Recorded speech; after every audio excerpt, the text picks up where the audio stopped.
على فكرة أنا زعلانة. زعلانة من ايه يا شيماء؟ معرفش. امال انا اللي اعرف يعني. ما انت لو مهتم كنت عرفت لوحدك. يا رب صبرني يا بنت، ما تتكلمي في ايه؟ زعلانة منك. طب ممكن تقوليلي زعلانة مني ليه؟ ما انت لو بتسأل كنت هتعرف. جننت امي معاكي يا بنت الهبلة، في ايه؟ النهاردة مش بيفكرك بحاجة؟ بيفكرني بايه؟ بيفكرني بايه؟ اه طبعا بيفكرني باول يوم اتعرفت عليكي فيه، كان زي النهارده. انت عبيط ياد ولا بتستعبط؟ ليه بس؟ ده النهاردة يوم عالمي، يا رب تفتكر. افتكرت النهارده ليالي الابطال. ليالي أبطال ايه اللي انت بتقول عليها دي؟ يا بنت النهارده يوم عالمي، الباير والباريس هيلعبوا بعض في دوري الابطال. تامر، نعم يا روحي.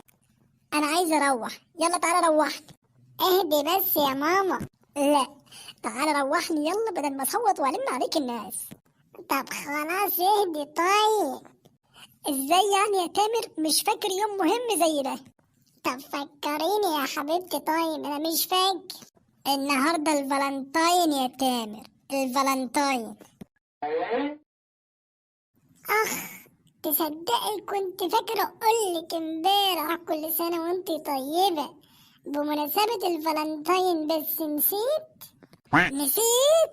ما انت لو مهتم كنت عرفت لوحدك.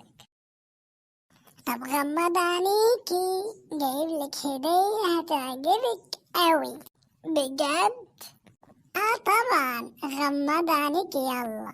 غمضت عينيا اهو، يلا بسرعة. فتحي عينيكي يلا. ايه ده يا تامر؟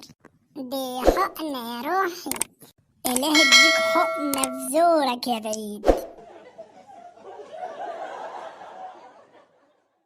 حبيبتي انا قلت اجيبلك حاجة ليها علاقة بشغلك يعني. تقوم تجيب لي حقنة يعني يا تامر؟ يعني هي دقت في وشك ما لقيتش غير الحقنة؟